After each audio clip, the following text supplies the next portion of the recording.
My name is Emma, I'm 29, and my stepsister wore a wedding dress to my wedding and announced she was pregnant with my fiancé's baby. Before I tell you how I exposed her entire web of lies at her own gender reveal party, let me know where you're watching from in the comments. The sea air was supposed to be cleansing. That's why I'd picked the venue, a beautiful resort perched on a cliff overlooking the ocean.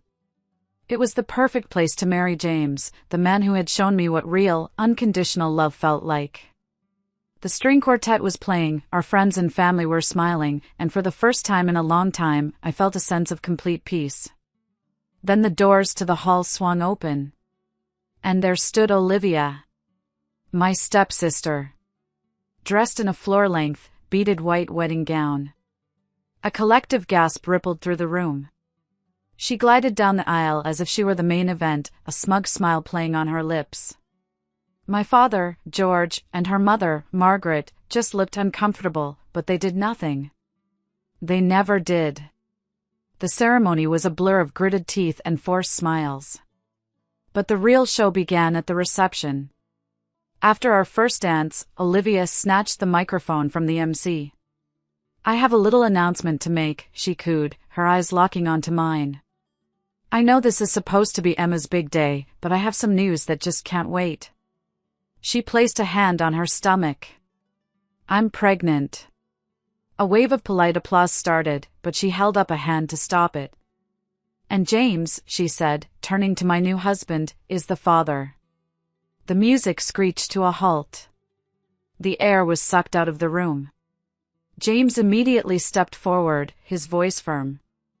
"That's a lie, Olivia." But the damage was done. Whispers erupted like wildfire. My wedding day, the one day that was supposed to be about our love, had been hijacked. It was a circus, and I was the unwilling clown. I looked at Olivia, standing there in her stolen glory, and I didn't feel tears. My blood ran cold. It wasn't sadness I felt. It was the quiet, chilling beginning of a war. This wasn't the first time Olivia had tried to steal my light. It was just the most brazen. Our story began when I was 15. My parents' messy divorce was still a fresh wound when my father married Margaret, bringing her 18-year-old daughter, Olivia, into our lives. From day one, it was clear how things would be. Olivia was the golden child, praised for breathing, while I was the quiet, responsible one, expected to be mature beyond my years. I remember winning the state science fair in high school. I came home, clutching my blue ribbon, my heart bursting with pride. My father glanced at it and said, "That's nice, honey." Then he turned to Olivia. "Did you see the new convertible I got for Olivia? For getting a B in English." She had paraded her new car keys in front of me, her smile dripping with condescension. My ribbon felt cheap and silly after that. It was a pattern that repeated itself for years. When I got a promotion at my marketing firm, Olivia announced she was quitting her job to find herself in Europe, a trip my father funded. When I bought my first condo, she complained that her apartment wasn't big enough, and my father and Margaret co-signed a lease on a luxury penthouse for her. Every achievement of mine was met with a dramatic spectacle of hers, designed to pull the spotlight back to its rightful place, on her. So when I met James, I was cautious. He was kind, brilliant, a pediatric doctor who saw the real me. He was also, unfortunately, someone Olivia had briefly dated years ago. She'd claimed he was obsessed with her, but James told me the truth, he'd ended it because of her manipulative and self-centered nature. When he and I fell in love, Olivia's jealousy went into overdrive. At our engagement party, she wore a white, sequined dress that was more bridal than my own. She spent the entire night attached to James's arm, telling everyone stories about their deep connection. It was mortifying. She tried to sabotage the wedding planning at every turn. She'd call the caterer to suggest better menu options. She'd send me photos of hideous bridesmaid dresses, insisting they were perfect. She even scheduled her and my brother Robert's premarital health screenings on the same day as my wedding photoshoot, forcing me to reschedule everything. Robert, my dear older brother, had recently fallen under her spell and gotten engaged to her. It was a move that shocked everyone, but it gave Olivia the one thing she craved most, a permanent, unbreakable foothold in my life. Now, standing in the ruins of my wedding reception, I confided in James, my voice hollow. I should have known she'd do something like this. I always try to see the good in her, and she always throws it back in my face. James wrapped his arms around me, his embrace a fortress. "This isn't on you, Emma," he said, his voice fierce. "Her cruelty is a reflection of her, not you. My love, your kindness is a gift. She just doesn't deserve to receive it. And I promise you, we will not let her get away with this. We are not backing down this time." His words were a balm, but also a promise. The line had been drawn. The days following the wedding were a special kind of hell. The honeymoon was cancelled.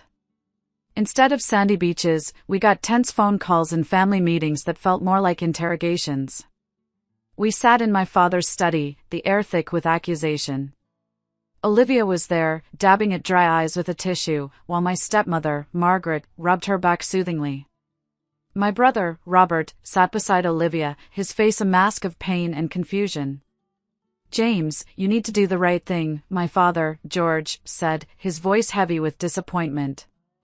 He wasn't looking at Olivia, the one who'd made the scene. He was looking at James. At me. "There's a child involved now. You have a responsibility." "There is no child," James said, his voice dangerously calm. "Because nothing happened. Olivia is lying." "Why would I lie about something like this?" Olivia wailed, her performance worthy of an Oscar. "We had a moment, James. That night after Robert's birthday party, you were drunk, you said you still had feelings for me." "I was drunk, but I wasn't stupid," James shot back. "I took an Uber home. Alone. I have the receipt. He's just trying to protect his new marriage." Margaret chimed in, glaring at me. "Emma, you know Olivia has always been sensitive. You stealing James from her was a terrible blow." I felt a hot flash crawl up my neck. "I didn't steal anyone. James chose me. He broke up with Olivia long before he even met me." "She's just jealous," Olivia sobbed into Robert's shoulder. Robert looked at me, his eyes pleading. "Emma, please. Can't we just handle this with some dignity? For the baby's sake?" The baby. The imaginary baby. It had already become more real to them than my own feelings, my own humiliation. I was being erased from my own life story. We left that meeting feeling utterly defeated. The family had chosen their side. The narrative was set, I was the cold wife, refusing to acknowledge my husband's love child. Olivia was the tragic, wronged single mother. She reveled in the attention. Margaret cooked all her meals. My father started looking into adding a nursery to his house. Robert, bless his broken heart, waited on her hand and foot, convinced he was doing the noble thing by standing by the woman carrying another man's child. A child that didn't exist. The first crack in her story appeared about 2 months later. We were at a family barbecue, a mandatory weekly event that had become a form of torture. Olivia was holding court, describing her morning sickness in lurid detail. I watched her from the corner of the patio. Later, when everyone was distracted by the grill, I saw her. She thought no one was looking. She ducked behind a large potted fern, pulled a flask from her purse, and took a quick, decisive swig. My heart hammered in my chest. It was wine. I could smell it from 10 feet away. I didn't say anything. I just watched. And I started to pay attention. A few weeks after that, something shifted. I'd been feeling off for days, tired and nauseous. I chalked it up to stress. But a tiny, persistent thought lodged itself in my brain. I bought a pregnancy test on my way home from work, my hands trembling as I took it. 2 pink lines. I was pregnant. For real. I slid down to the floor of the bathroom, a wave of emotions washing over me. Joy, pure and overwhelming. And then, a cold dread. Olivia. She would make this about her, too. She would find a way to ruin this pure, beautiful thing. When I showed James the test, he hugged me so tightly I could barely breathe. He looked into my eyes, his own shining with tears. This, he whispered, this is real. This is our family. We made a decision that night. We would keep it a secret for as long as we could. This was our joy, our hope, and we would protect it from her poison at all costs. That secret became my armor. It wasn't just about exposing a lie anymore. It was about fighting for the truth, for the family that James and I were building. The anger I felt had been a simmering fire. Now, it had a purpose. It wasn't about revenge. It was about justice. I looked at James, my hand resting on my still flat stomach. I'm not going to let her destroy anything else, I said, my voice harder than I'd ever heard it. We're going to do this my way. With facts. With proof. James nodded, his expression grim but determined. We need undeniable evidence, Emma. Something they can't twist or ignore. As a doctor, I can tell you her story is full of holes. But we need more. I think it's time we got some professional help. And that's when the idea of a private investigator was born.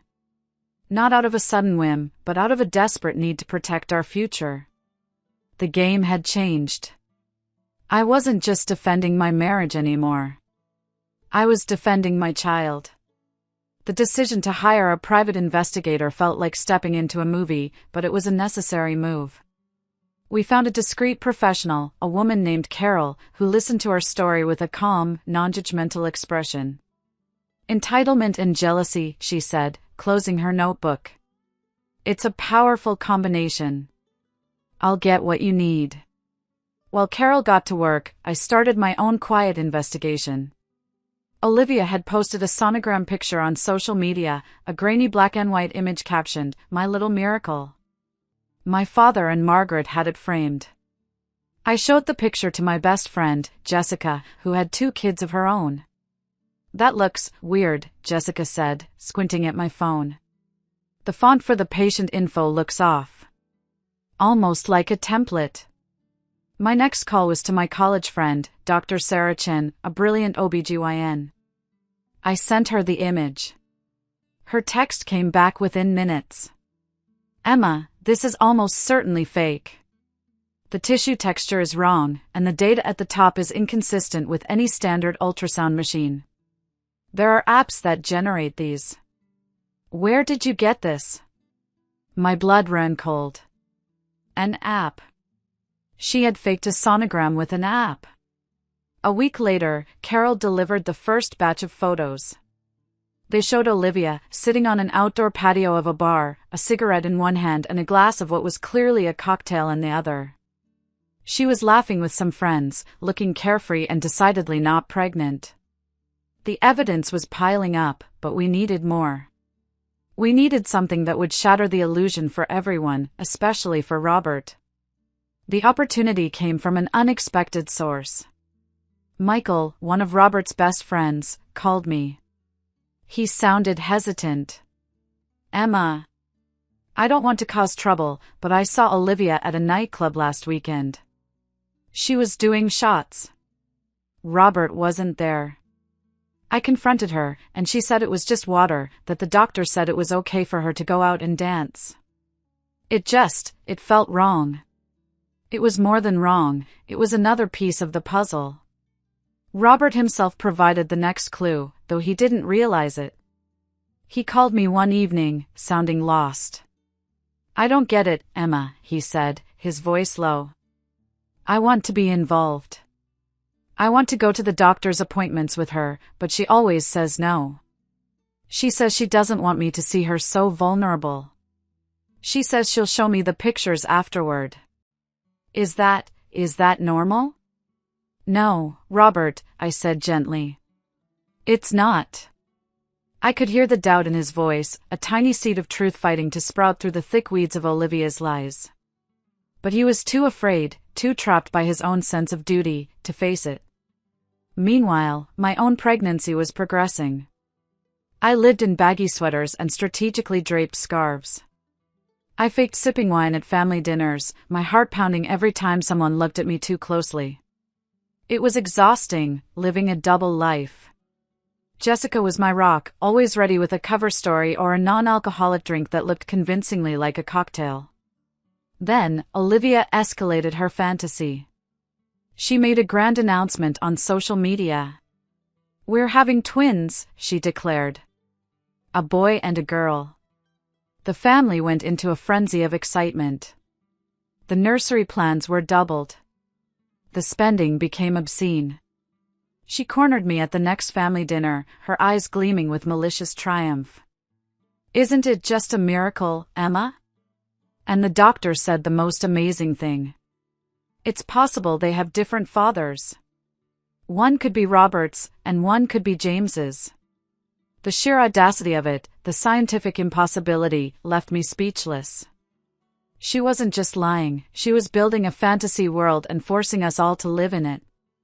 That's when she announced her plan for a huge, lavish gender reveal party at a fancy resort. "Everyone who matters will be there," she'd said, looking directly at me. I smiled back, a slow, deliberate smile. I wouldn't miss it for the world. I knew, in that moment, that her party would not be her stage. It would be mine. The day of the gender reveal party was bright and sunny, a perfect day for a reckoning. The resort ballroom was decorated in an explosion of pink and blue. A massive cake sat in the center of the room, and a banner proclaiming he or she? Can't wait to see, hung over the stage. It was a monument to Olivia's narcissism. James and I walked in, and a hush fell over the guests. We were the villains in Olivia's fairy tale, the ones who refused to play along. I could feel their stares, a mixture of pity and contempt. I ignored them, my eyes scanning the room. My father and Margaret were beaming, greeting guests as if they were the proud grandparents-to-be. Robert stood stiffly by Olivia's side, his smile strained. I had made 2 important calls that morning. The first was to Dr. Sarah Chin. "Sarah," I'd said, "I need a friend at this party. But I might also need a doctor." She understood immediately. The second call was to my mother, Linda. I told her everything, the lies, the fake pregnancy, my own real one. I asked her to be on standby. "Just be ready, Mom. When it's over, I'm going to need you." Olivia, wearing a flowing empire waist dress that perfectly accentuated her fake baby bump, tipped to the stage. She gave a tearful speech about her difficult journey and thanked Robert for his unwavering support. Then, she thanked James for giving her the greatest gift of all. I saw James's jaw clench, but he remained silent, just as we'd planned. The main event was a giant black balloon filled with confetti. Together, Olivia and Robert held a pin. "Are you ready to find out what our little miracles are?" she squealed. They popped the balloon, and a shower of both pink and blue confetti rained down on them. Twins, a boy and a girl. The room erupted in applause. As people swarmed them with congratulations and gifts, I made my move. I saw Olivia slip away toward the restrooms. I followed her. I pushed the door open just enough to see her, leaning against the counter, taking a long, satisfying gulp from a champagne flute she'd smuggled in. I let the door swing shut and walked back into the ballroom, my heart beating a steady, determined rhythm. It was time. I walked to the stage, picked up the microphone, and waited for the room to quiet down. "I'd just like to say a few words," I said, my voice clear and strong. Every eye was on me. "Olivia, that was a beautiful speech. I'm so happy for you. I just have one question, as a woman to another woman, and as someone who is also hoping to be a mother someday." I paused, letting the silence stretch. "I was just wondering, is it safe to drink champagne while you're pregnant with twins?" A collective gasp. Olivia, who had just returned to the room, froze. Her face went pale. What are you talking about? I haven't been drinking. You're just jealous. You've been trying to ruin this for me from the beginning. Am I? I asked calmly. I turned to James, who was now standing by a large projector screen we had requested for a surprise slideshow. James, honey, could you play that little video montage I put together? The screen flickered to life. The first image appeared, a crystal-clear photo, taken by Carol the PI, of Olivia at a bar, a cigarette held to her lips. The date was stamped in the corner. It was from 3 weeks ago. The room was dead silent. That's an old photo. Olivia stammered. Is it? I said. What about this one? The next photo showed her at the nightclub, a shot glass in her hand, laughing. This one was from Michael, Robert's friend. Then came a series of photos. Olivia sneaking a drink from a flask at the family barbecue. Olivia buying a fake silicone pregnancy belly at a costume shop, a photo from our Uncle David, who'd seen her and called me, his voice shaking with disbelief. Olivia was sputtering, trying to form words, but nothing came out. Her mother, Margaret, was shouting, "This is an invasion of privacy. How dare you?" My father looked like he'd been turned to stone. And finally, I said, my voice dropping, "There's the matter of the sonogram." The fake sonogram she'd posted appeared on the screen. Next to it, I projected an email from Dr. Sarah Chin. I nodded to Sarah, who was standing near the back. Sarah, as a board-certified OBGYN, could you please explain to us what we're looking at? Sarah stepped forward, her voice professional and unwavering. What you're seeing on the left is a digitally generated image. The tissue striations, the font, the machine data, it's all inconsistent with authentic medical imaging. It's a fake. I can state that with absolute professional certainty. The final nail in the coffin wasn't for Olivia. It was for Robert. His face, which had been a mask of confusion, finally crumbled. The denial he had clung to for months shattered into a million pieces. He looked at the screen, then at Olivia, his eyes filled with a pain so profound it was hard to watch. Olivia, he whispered, his voice cracking. Just stop. Please. Stop lying. That was what broke her.